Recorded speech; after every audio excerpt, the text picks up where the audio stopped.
I turned into a meme last time. Okay? I was gonna post that. No. Insert me. Hey everyone, so welcome back to the final episode of Boba With Board. Today we are joined by the one and only Maeda. Yeah, so Megan is our webmaster for PCN this year. This is her 4th year being involved in Long Beach's PCN and her 1st year on PCN Board. So Megan, how are you doing today?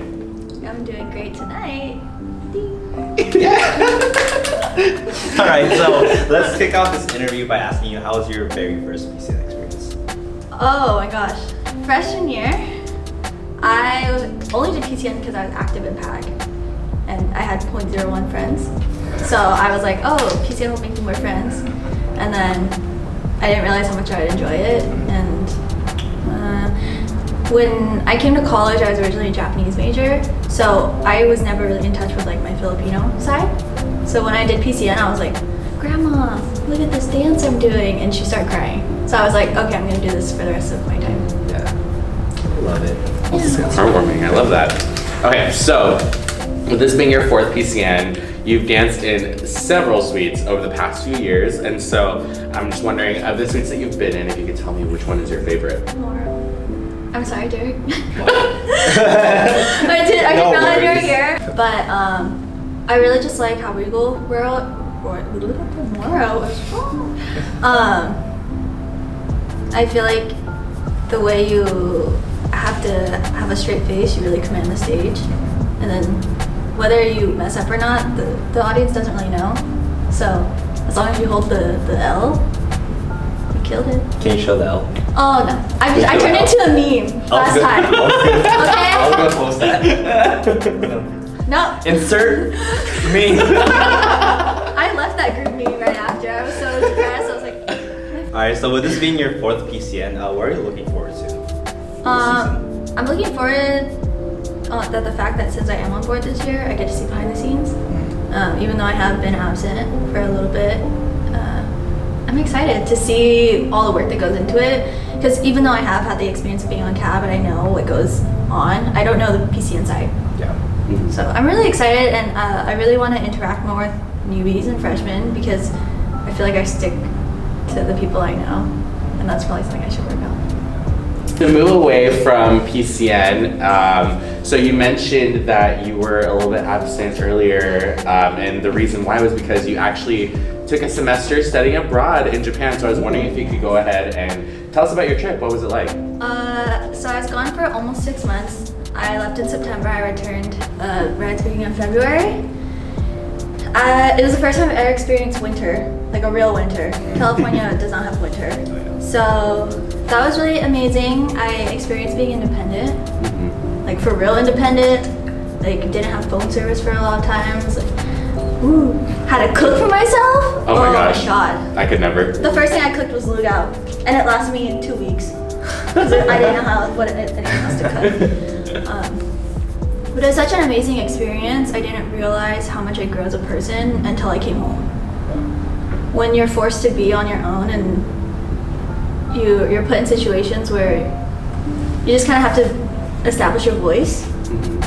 Amazing. Yeah. Like I've made friends there that I feel like have been the most genuine people I've ever met.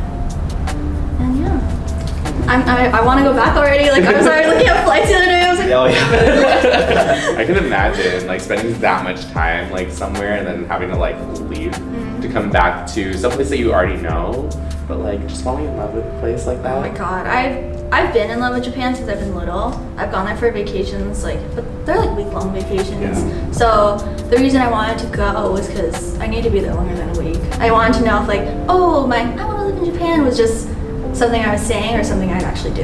Yeah. And now that I've done it and I've survived it, I'm like, okay, now I can live there forever. And so I've like already prepared my parents. I've like already looked at the jobs there and stuff, and I really think my future's there. Oh, love that. How's the Japanese culture compared to the culture back here?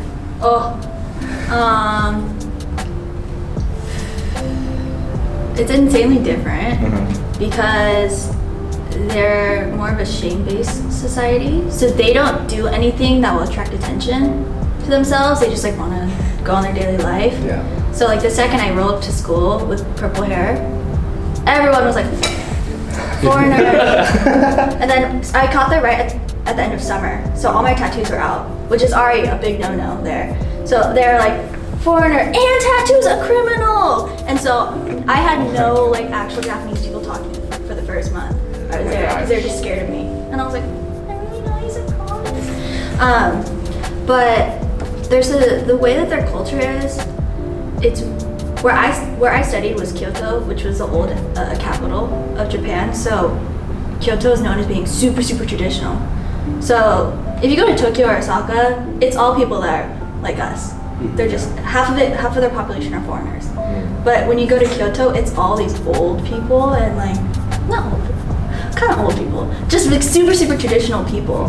So you have to be really mindful of how loud you talk. You can't use your phone in public really. Not in public, but if you're on public transportation, you can't like talk on the phone at all. Yeah, everyone just is really mindful of everyone else. So I think their society is like extremely polite, and their culture is just so rich. Like, I don't know, like I walk everywhere there and there's no English. I'm just like, okay, like that's fine. I go to an international school, but whatever. There's like really big holidays that everyone participates in. They'll have absolutely no school if like it's a coming of age day for girls that have to get like full dressed up in kimonos. And it's like when you turn 20, so you get full dressed up. And a lot of the people I met there were invited to the coming of age day. And some girls woke up at 4 a.m. to get dressed in a kimono because it takes like, you have to go to a place to get dressed. So it's super traditional. It's like, if you watch anime or something, it's basically that. Which sounds really stereotyped, but I've experienced it, so I can say that. I can say that. I mean, it seems like you've made so many memories like on that trip abroad, and so I'm just wondering like if you could narrow it down to one of like the most memorable experiences, which one would it be?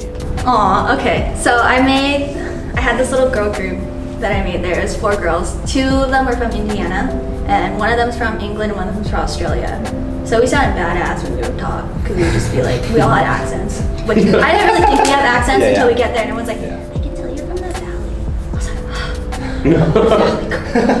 like, But there was, during the Christmas festival, there was a German, like, I don't know, like a bunch of huts. No, this doesn't make sense. I don't think the term is, it's like some German Christmas festival, basically. I don't think that's the right term, I'm so sorry. But a lot of us all had different schedules, especially with school schedules, so it's hard to get all 5 of us to get together, but we like made it a point to all go to that together. So we went all the way to Osaka, we had a whole nice day in Osaka, we like got gongcha twice that day. And then we went to the festival, we got like sausages and stuff, and then it was just really nice because even though we were immersed in Japanese culture, we got thrown into German culture for like that day, and then it was just me and all my girlfriends, and we weren't able to like get together for a while until that point. So it was just like the whole day was full of laughter and like fun things and like Pokemon Go, and we were just like, and so like I don't know, it was so fun. My best memories there are with them. So you mentioned that, earlier that you wanted to work in Japan eventually. What are your hopes to do for your career long-term wise? Long term, I don't want to set any confinements because, you know, our major is like ridiculous. You say, oh, what can I do with this? And everyone's like, anything you could do. You can do anything with Asian studies. And so I never set like a top goal for myself for a job. My top goal for a job, or I just said I'm not gonna set one, but the thing I want to find in a job is just a job I actually enjoy. Because I'm so terrified of working like a menial job just with the idea of money and not enjoy it. So I know I want it to be in an Asian company helping Asian community, but I don't think there's any restrictions on it. All right, so we're gonna go ahead and segue into a little segment that we have here on the show.